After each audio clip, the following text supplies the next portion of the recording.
आपण जी दासबोधावरती यथाशक्ती चिंतन करतोय, हे चिंतन झाल्यानंतर या चिंतनाचं शब्दांकन सौ वर्षा दळवी या करतात. त्यांचा परवा मेसेज आला होता की तुम्ही दशक 10 समास 9 ह्यातलं ओवी क्रमांक 6 ते 15 वर्ष विवेचन राहिलेलं आहे, तेव्हा तेवढं करून पाठवा असा त्यांचा निरोप होता. आणि म्हणून त्यासाठी 6 ते 15 असं ओव्यावरती विवेचन करायच्या ऐवजी संदर्भ लागावा म्हणून ओवी क्रमांक 1 ते 15 हे दशक 10 ग्रंथराज दासबोध दशक 10 ओवी क्रमांक समास 9 ओवी क्रमांक 1 ते 15 या विषयावरती आज आपण चिंतन करतोय. श्रीराम समर्थ. श्रीराम. पुरुष प्रकृती नाम समास 9 समास. आकाशी वायो झाला निर्माण, तैसी ब्रह्मी मूळ माया जाण. त्या वायोमध्ये त्रिगुण आणि पंचभूते श्रीराम. आकाशामध्ये सुरुवातीला वायू निर्माण झाला आणि वायू निर्माण झाल्यानंतर त्याचप्रमाणे म्हणजे हे आपल्याला पटतं, पंचमहाभूतातलं पहिलं काय निर्माण झालं तर वायू निर्माण झालं. तसं या ब्रह्मामधनं पहिल्यांदा काय निर्माण झालं तर मूळ माया निर्माण झाली. आता त्या वायूमध्ये काय आहे, त्रिगुण आणि पंचभूते. त्या वायूमध्ये त्रिगुण आहेत आणि पंचमहाभूत आहेत. त्रिगुण म्हणजे सत्व रज तम हे 3 गुण, आणि पृथ्वी आप तेज वायू आणि आकाश अशी पंचमहाभूत, असं अष्टधा प्रकृती निर्माण झाली. वटबीजी असे वाड फोडून पाहताने दिसे न दिसे झाड, नाना वृक्षाचे जुंबाड बीजापासून होते श्रीराम. आपल्याला दिसायला वटवृक्ष प्रचंड दिसतो, पण आपण त्या वटवृक्षाचं बीज जर फोडून पाहिलं तर त्यामध्ये तो वृक्ष दिसत नाही. बीजामध्ये जरी वृक्ष दिसत नसला तरी त्या बीजापासूनच एवढं मोठं प्रचंड असं वडाचं झाड तयार होत असतं. तसं ब्रह्मामध्ये पाहायला गेल्यानंतर तुम्हाला काही दिसणार नाही, म्हणजे ते निर्गुण निराकार आहे. पण त्याच्यापासून हे सगुण साकार, म्हणजे त्याच्यापासून मूळ मायेपासून सगळी ही पंचमहाभूतं निर्माण झाली, अष्टधा प्रकृती निर्माण झाली. वटबीजी असे झाड फोडून पाहताना दिसे झाड, नाना वृक्षाचे जुंबाड. वटबीजी असे वाड फोडून पाहताना दिसे झाड, नाना वृक्षांचे जुंबाड बीजापासून हे श्रीराम. जसं हे वटवृक्षाचं बी फोडून पाहिलं तर त्यात वटवृक्ष दिसत नाही, किंवा कुठल्याही झाडाचं बी जर फोडून पाहिलं तर त्या बीमध्ये ते पूर्ण झाड दिसत नाही, पण त्या बीपासूनच झाड निर्माण होत असतं. तैसी बीजरूप मूळ माया विस्तार झाला, तेथून या तिचे शोधून या बरे पाहावे श्रीराम. तशी ही मूळ माया आहे, तिच्यापासून हे सगळे निर्माण झालं. म्हणजे ब्रह्मापासून मूळ माया आणि ह्या मूळ मायापासून हे सगळं विश्व. ही मूळ माया कोण आहे? मूळ माया वैष्णवी अनंत ब्रह्मांडे नाचवी, नाना नाटके लाघवी परब्रह्म शक्ती श्रीराम. शास्त्रे पुराणे वेद म्हणती, अखंड जेचे स्तवन करते, हे अव्यक्त पुरुषाची व्यक्ती चिद्रूपिणी श्रीराम. अशा मूळ मायेपासून, या शक्तीपासून हे सगळं विश्व निर्माण झालं. तिनेच ब्रह्मा विष्णू महेशान निर्माण केलं, तिनेच त्याला वेगवेगळी कामं निर्माण करून त्याला देऊन टाकले. जे जे दिसतंय ना ते सगळे ह्या मूळ मायेपासून निर्माण झालं. तैसी बीजरूप मूळ माया विस्तार झाला, तेथून या तिचे स्वरूप शोधून या बरे पहावे श्रीराम. तेथे दोन्ही भेदरिसी विवेके पावे प्रचिती निश्चळी आणि चंचल स्थिती तोची वायो श्रीराम. तिथं दोन भेद दिसतात. विवेकाने पाहिलं तर कळतं. ज्याप्रमाणे निश्चळ असणाऱ्या परमात्म्यापासूनच वायू निर्माण झाला. निश्चळी जे चंचल स्थिती तोची वायू श्रीराम. तयामध्ये जाणीव कळा. त्या वायूमध्ये काय आहे? जाणीव आहे. ही जाणीव आहे ना मनुष्याला आपल्या अस्तित्वाची जाणीव करून देते. तयामध्ये जाणीव कळा जगत ज्योतीचा जिव्हाळा वायू जाणीव मिळून मेळा मूळ माया बोलिजे श्रीराम. तसे ही वायू आणि त्यामध्ये असणारी जगत ज्योती मिळून कोण झाली? ही मूळ माया निर्माण झालेली. सरिता म्हणता बायको भासे तेथे पाहता पाणी तसे विवेके हो समजा तसे मूळ मायेसे श्रीराम. तिला मूळ माया म्हटलंय पण ती परमेश्वराची शक्ती. त्या शक्तीला काही स्त्री पुरुष असे नावं नाही आहेत. पण नदीला स्त्रीलिंगी म्हणतात काय, पण त्याच्यामध्ये काही भेदभाव नाही होणार ना. सरिता म्हणता बायको भासे. सरिता म्हटलं की स्त्रीलिंगी पुरुषलिंगी असा भेद आपल्याला वाटतो, पण तसा मुळात भेद नाही.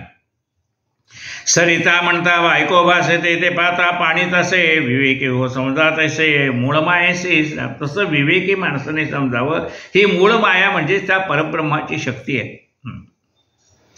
वायुस म्हणती प्रकृती आणि पुरुष म्हणती जगत ज्योती प्रकृती. पुरुष प्रकृती शिवशक्ती याचेच नाव श्रीराम. वायूला म्हणतात प्रकृती आणि जगत ज्योतीला म्हणतात पुरुष. अशी ही मिळून झालेली मूळ माया आहे. वायुस म्हणती प्रकृती आणि पुरुष म्हणते जगत ज्योती. पुरुष प्रकृती शिवशक्ती याचेच नाव श्रीराम. त्यालाच शिव आणि शक्ती म्हणतात. नुसती शक्ती काही करू शकत नाही आणि नुसती प्रकृती करू म्हणजे आपलं शरीर आहे समजा प्रकृती म्हणजे. आणि त्याला जाणवणारी जगत ज्योती आहे, ती शक्ती आहे. नुसती शक्ती आहे शरीर नसेल तर काय काम होईल का? नाही. पण शरीर आहे आणि शक्ती आहे दोन्ही असेल तर कार्य होईल. नाही तर नुसतं शरीर आहे आणि यातली शक्ती निघून गेली तर शरीर काम करू शकणार नाही आहे. वायू म्हणणे वायू जाणीव ज्योती तयास मूळ माया म्हणते. पुरुष प्रकृती पुरुष आणि प्रकृती याचेच नाव श्रीराम. वायोस म्हणती प्रकृती आणि पुरुषास म्हणती जगत ज्योती. पुरुष प्रकृती शिवशक्ती याचेच नाव श्रीराम. वायूला प्रकृती म्हणतात आणि जगत ज्योतीला पुरुष म्हणतात. अशी ही पुरुष आणि प्रकृती याने हे सगळं विश्व व्यापलेलं आहे. म्हणून त्याला शिव आणि शक्ती असं म्हटलेलं आहे. वायूमध्ये जाणीव ज्योती त्याची प्रकृतीमध्ये पुरुष गोष्टीचा विश्वास धरला पाहिजे श्रीराम. वायू शक्ती जाणीव ईश्वर अर्धनारी नटेश्वर. लोक म्हणते निरंतर येणे प्रकारे श्रीराम. म्हणून त्याला अर्धनारी नटेश्वर म्हणतात. शरीर आणि त्याच्यामध्ये असणारी शक्ती. वायूमध्ये जाणीव गुण त्याची ईश्वराचे लक्षण. तयापासून त्रिगुण पुढे झाले श्रीराम. वायूमध्ये जो गुण आहे जाणीव हा गुण आहे तो परमेश्वराचा अंश आहे. आणि मग त्याच्यापासून हे पुढे त्रिगुण निर्माण झाले सत्व रजतम. तया गुणामध्ये सत्वगुण निखळ जाणीव लक्षण. तयाचा देहधारी आपण विष्णू झाला असा. आता हे जे तीन गुण आहेत त्यातला निखळ जाणीव म्हणजे कोण आहे तर सत्वगुण आहे. त्याच्यामध्ये पूर्ण जाणीव आहे आणि म्हणून त्याला म्हणतात विष्णू. जाणीव आहे. वायूमध्ये जाणीव गुण तोची ईश्वराचे लक्षण. तयापासून त्रिगुण पुढे झाले श्रीराम. तया गुणामध्ये सत्वगुण निखळ जाणीव लक्षण. त्याचा देहधारी आपण विष्णू झाला श्रीराम. एक जाणीव वाटली प्राणी मात्रास विभागले. जाणो वाचवली सर्वत्र काय श्रीराम. एक जाणीव आहे हा विष्णूचा अवतार आहे. म्हणजे ज्याला जाणीव आहे विचार करण्याची शक्ती आहे आणि मग तो त्या जाणीवीमुळे आपल्या शरीराचं संरक्षण करू शकतो. त्याच्या अंशी जगताले हे भगवद्गीता बोले गुंतले ती जो बोले विचार पाहत श्रीराम. या जाणीवीमुळेच हे सगळं विश्व चाललेलं आहे. म्हणजे ही जाणीव ही भगवंताची जी शक्ती आहे त्यामुळे हे संबंध विश्व चाललेलं आहे. तो गुण आपल्यामध्ये असल्यामुळे आपल्याला सर्व गोष्टींची जाणीव होते. भूक लागल्याची जाणीव आहे, झोप असल्याची जाणीव आहे, कोणी काहीतरी भय आलं तर त्याचं निराकरण कसं करायचे याची जाणीव आहे. आणि म्हणून असं म्हणते की तो विष्णू हे सगळं चालवतो. एक जाणीव वाटले प्राणी मात्रास विभागले, जाण जाणो वाचवली सर्वत्र काय या श्रीराम. अशी ही जी जाणीव शक्ती आहे ती फक्त पुरुषामध्ये असं नाही.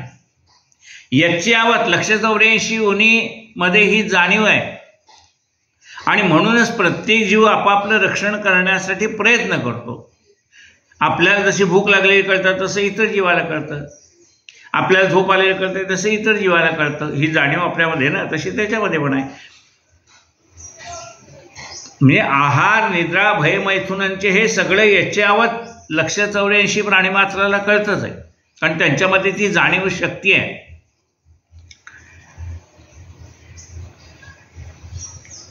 त्याच्या अंशी जगताले ऐसे भगवद्गीता बोले, ती गुंतले ती चुगोले पाहता विचार श्रीराम. भगवद्गीतेमध्ये असं सांगलंय की ममैव अंशो जीवलोके जीवभूत सनातन. हा माझ्या अंशापासून हे सगळं विश्व निर्माण झालंय आणि मीच चालवतो.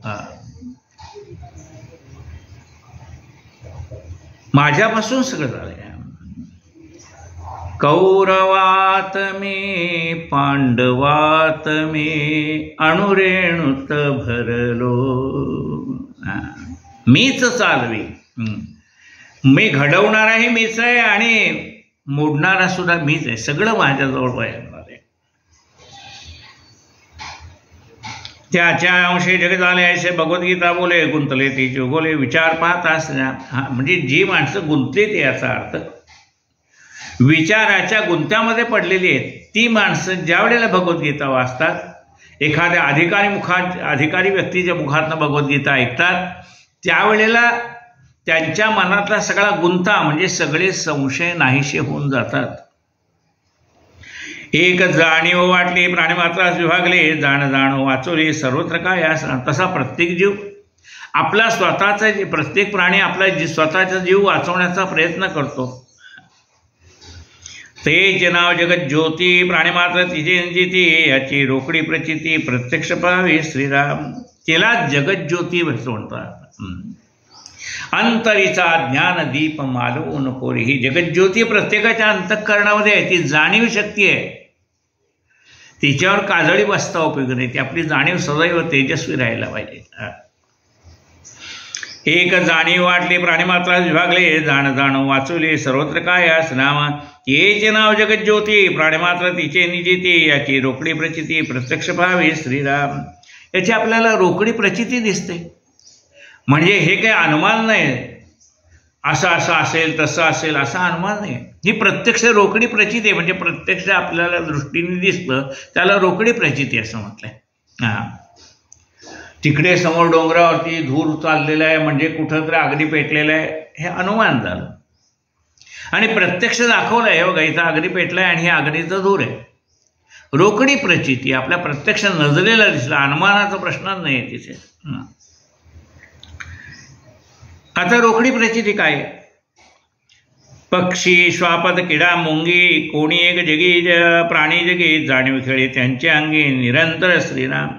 कोणी पक्षी आहे, किडा आहे, श्वापद आहे, मुंगी आहे, प्रत्येकाच्या अंतःकरणामध्ये जाणीव आहे.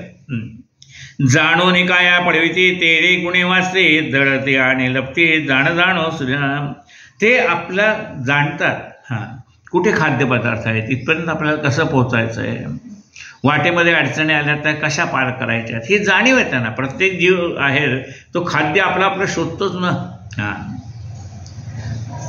जाणून काया पडविती, कुणी आपल्याला मारायला आलेलं दिसलं ना ते लगेच आपला जीव वाचवण्याचा प्रयत्न करतात. जाणून काया पडविती तेणे गुणे वाचते, म्हणून ते प्राणी वाचतात. जाणून काया पडविती तेणे गुणे वाचते, दडते आणि लपते जाण जाणो श्रीराम. कुठे लपून जातात, दडतात का? त्यांच्या अंतःकरणामध्ये ती जाणीव आहे कोणीतरी आपल्याला मारायला आलेलं आहे, त्याच्यापासून आपल्याला स्वतःचं रक्षण करायचं आहे.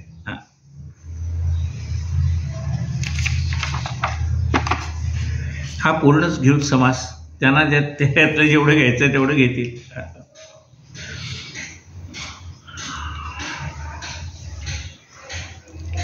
जाणोनी काया पडविती तेने उणे वाचते, जडते आणि लपती जाण जाणो श्रीराम.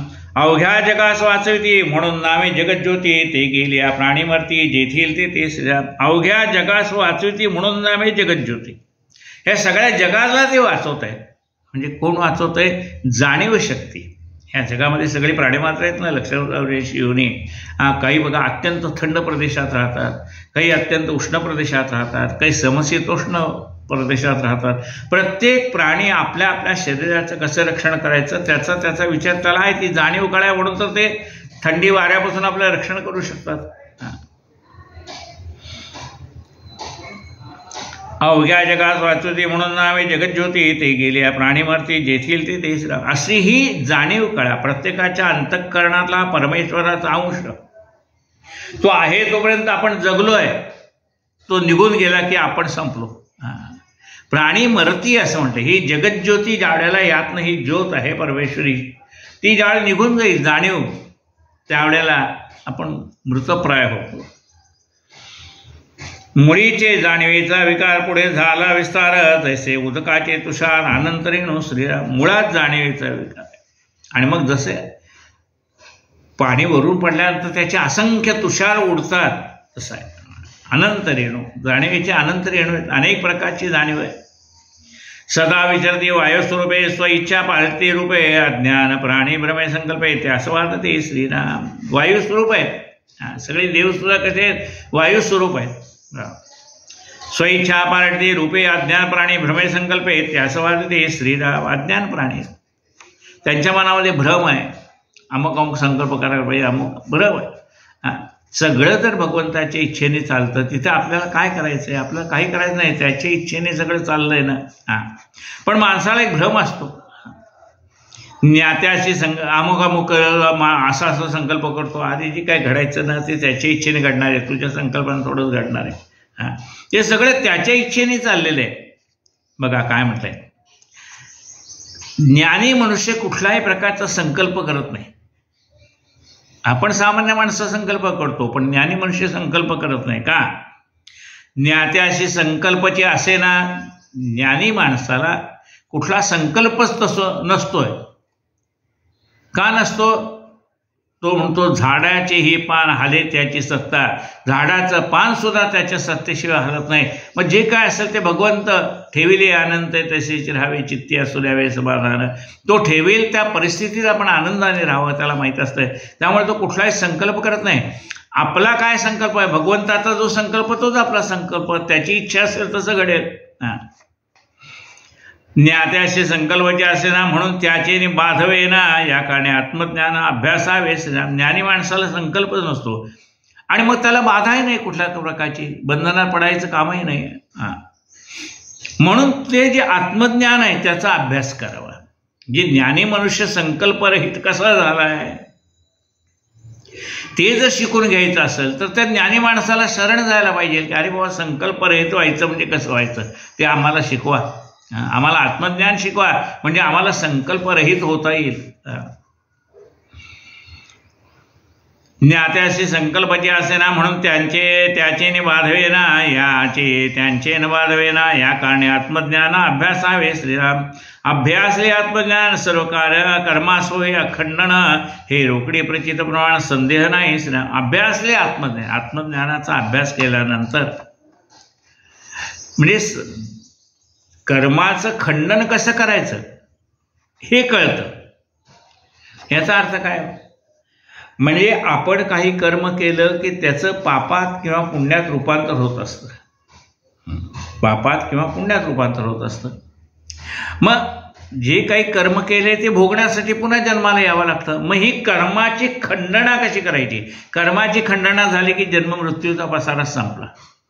मग कर्माची खंडना कशी करायची ते आत्मज्ञानी माणसाला विचारावं लागतं.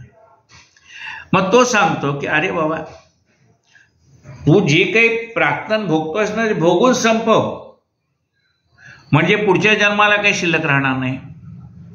या जन्मामध्ये चांगलीच कर्म करायची म्हणजे तुझ्याकडे पुण्याचा साठा वाटेल. आणि जे काही सत्कर्म केलेले असते भगवंताला अर्पण करून टाक, म्हणजे ती पुढच्या जन्मात तुझ्यासाठी शिल्लकच राहणार नाही. मागचं भोगून संपवायचं आहे आणि आत्ता ह्या जन्मात केलेलं सगळं भगवंताला अर्पण करून टाकायचं आहे. कायेन वाचा मनसेंद्रियर्वा बुद्ध्यात्मना वा प्रकृती स्वभावात करोमि यज्ञं सकलं परस्मै नारायणाय ते समर्पयामि. सगळं भगवंताला अर्पण म्हणजे आपल्याकडे काही शिल्लक नाही, कर्माची खंडना होऊन जाते ना. अभ्यासले आत्मज्ञान सर्व कर्मास होय खंडन, हे रोकडी प्रचित आपण संदेह नाही श्रीराम. हे रोकडी प्रचित प्रमाण संदेह नाही श्रीराम. ज्ञाने विण कर्म बिघडे हे तो कदापि, ज्ञाने विण कर्म बिघडे हे कदा हे तो कदापि न घडे. सद्गुरु विण ज्ञान जोडे ही अघटित श्रीराम. पण याच्यासाठी सद्गुरू करावा लागतो. का? सद्गुरु विण ज्ञान जोडे हे अघटित. सद्गुरू शिवाय माणसाला ज्ञान मिळतच नाही. गुरु बिन ज्ञान कहासे पाहू. म्हणून सद्गुरूला शरण जावं. ज्ञाने विण कर्म बिघडे म्हणजे ज्ञानाशिवाय ह्या कर्मबंधनाच्या फेऱ्यातनं बाहेर पडता येत नाही. हा एक पहिला मुद्दा झाला. दुसरं झालं, ते ज्ञान मिळवायचं असेल तर ते ज्ञान गुरुशिवाय प्राप्त होत नाही. हा दुसरा मुद्दा झाला. म्हणून गुरुला शरण जायचं. ज्ञाने विण कर्म बिघडे हे तो कदापि न घडे. सद्गुरु विण ज्ञान जोडे हेही अघटित श्रीराम. म्हणजे ज्ञान असल्याशिवाय कर्माच्या बंधनात मुक्त होता येणार नाही आणि हे ज्ञान गुरुशिवाय मिळेल असंही शक्य नाही, ते अघटित आहे. म्हणून ज्या ज्ञानाने या कर्माचं खंडन होतंय असं ज्ञान प्राप्त करायचं असेल तर सद्गुरूला शरण जा. तनो मनो जीवे माऊली सांगतात, तनो मनो जीवे शरणाशी लागावे आणि अगर्वता करावे दास्य सकळ. तर सद्गुरूला तन मन धनाने शरण जावं म्हणून सद्गुरू करावा. म्हणून या कर्मबंधनाच्या फेऱ्यातनं जन्ममृत्यूच्या फेऱ्यातनं बाहेर पडायचं असेल तर सद्गुरू करणं आवश्यक आहे. म्हणून सद्गुरू करावा. सत्संग शोधून धरावा. तत्व विचारक विवरावा अंतर्यामी श्रीराम. म्हणून सद्गुरू करावा. सत्संग शोधून धरावा. सत्संग शोधावा लागतो, सहजासहजी भेटत नाही, हे लक्षात घ्या. साधू मिले संन्यासी मिले सत्संगत मिलना मुश्किल है. मुश्किल म्हटले, सत्संगत मिलना मुश्किल है. तो शोधावा लागतो. फापट बसायला तिथं चालत नाही. म्हणून सद्गुरू करावा. सत्संग शोधून धरावा. तत्व विचार विवरावा अंतर्यामी श्रीराम. सद्गुरूला शरण जावं. कुठल्या कुठल्या तत्वापासून आपलं शरीर निर्माण झालं याचा सगळा अभ्यास करावा. पंचीकरणाचा अभ्यास करा. तत्वे तत्व निर्सून जाता आपला आपणची तत्व अनन्य भावे सार्थकता सहजची झाली श्रीराम. आणि तत्वाने तत्व निर्सून जातं. म्हणजे तसा अभ्यास केला आपण, कशापासून आपण झालोय याचा विचार करत गेलं की आपण मुळापर्यंत पोचतो. आणि मग लक्षात येत की आपण काहीच नाही, जे आहे ते भगवंताच आहे. या मूळ तत्वापर्यंत जाऊन पोचता येणं ही सद्गुरूची कृपा आहे. तत्वे तत्व निर्सून जाता आपला आपणची तत्वता. तत्वाने सगळं हे सगळं आहे ते त्याचं आहे हे जाणायला आपल्याला कळतं. पंचमहाभूतापासून आपलं शरीर झालं आहे, पण ही पंचमहाभूत त्याच्यापासून निर्माण झाली. आपलं काय? आपलं काहीच नाही हे कळायला तर सद्गुरूची आवश्यकता आहे. आपल्याला वाटतं सगळंच आपलं आहे आणि आपलं काहीच नाही. शेवटी जड झाले ओझे टाकून गेला, आपलं काहीच नाही. काय घेऊन गेलं वरती? काही नाही. पण हे कळायला सद्गुरूची आवश्यकता आहे. विचार करता जे जे केले ते अवघे व्यर्थ गेले. म्हणून विचारी परतले पाहिजे अतिशय. विचार न करता मनासारखं काहीतरी करत जाऊन त्याला अर्थ नाही. तुम्हाला एखादं ध्येय प्राप्त करायचं ना, ज्ञान प्राप्त करायचं ना, जाणीव ज्याच्याकडे ज्ञान आहे त्या माणसाला, ज्ञानी माणसाला शरण गेलं तरच त्यातनं आपल्याला मार्ग निघू शकतो. विचार पाहेल तो पुरुष, विचार न पाहेल तो पशु. ऐसी वचन आहे सर्वेशो ठाई ठाई बोलीला परमात्माने सर्व ठिकाणी सांगितले. विचार पाहेल तो पुरुष. जो विचार करतो म्हणजे ज्याच्याकडे विवेक जागृत झाला तो खरा पुरुष. बाकी सगळे म्हणाले देहाने पुरुष आहेत पण मनाने म्हणले पशु आहेत. कारण विचार नाही ना. पशुच्या मनामध्ये कसं आहे, काही जे मिळायचं खात राहा, जसं वागेल वाटेल तसं वागत राहा. त्याला पशु विचार म्हटलाय. पशु म्हणजे काय? देहाने पशु व्हायचं नाही, विचार तसा आहे तो. म्हणून विचार पाहिल तो पुरुष. म्हणून जो विवेक, ज्याच्या मनामध्ये विचार करण्याची शक्ती निर्माण झाली, विवेक निर्माण झालाय तो खरा पुरुष. बाकीचे सगळे काय म्हटलं बा, विचार न पाहे तो पशु, बाकी सगळ्यांना पशु म्हटलेलं आहे. ऐसी वचने सर्वेषु ठाई, असं परमेश्वराने निरनिराळ्या ठिकाणी सांगितलेलं आहे. सिद्धांत साधाया कारणे पूर्वपक्ष लागे उडवणे, परंतु साधका निरूपणे साक्षात्कार श्रीराम. सिद्धांत साधायचं असेल तर एक मुद्दा बाजूला करावा लागतो आणि मग खरं काय ते सांगावं लागतं. परंतु साधका निरूपणे साक्षात्कार, पण साधकाला सद्गुरूच्या मुखातनं निरूपण ऐकलं की त्याला साक्षात्काराचा अनुभव येतो. मनातल्या सगळ्या शंका नाहीशा होऊन जातात. श्रवण मनन निधी ध्यास प्राण प्रचितीने वाणे विश्वास रोकडा साक्षात्कार सायास करण्याचे नले श्रीराम. मग काय करावं लागतं म्हणाले याच्यासाठी? श्रवण मनन निधी ध्यास, सद्गुरूच्या मुखातनं श्रवण करावं लागतं. आपण जे श्रवण केले त्याचं मनन करावं लागतं. ज्याचं मनन केले त्याचं चिंतन करावं लागतं. त्याचा ध्यास लागावा लागतो त्या गोष्टीचा. म्हणजे मला परमात्मा मिळवायची, याची देही याची डोळ्या भोगीन मुक्तीचा सोहळा, असा ध्यास लागावा लागतो. श्रवण मनन निज ध्यास प्रचितीने बांधता विश्वास. आणि आपल्याला हळूहळू प्रचिती येत जाते. जसजशी प्रचिती येत जाते गुरुकृपेने, तसतसा आपला त्यांच्या शब्दावरचा विश्वास वाढत जातो. प्रचितीने बांधता विश्वास रोकडा साक्षात्कार सायास करण्याची नगले. त्याच्यासाठी वेगळ्या साक्षात्काराची जरूर लागत नाही, आपोआप साक्षात्कार घडत जातात. पण त्याच्यासाठी काय करायला पाहिजे? श्रवण आहे, मनन आहे, निधिध्यास आहे, चिंतन आहे, प्रचिती आहे.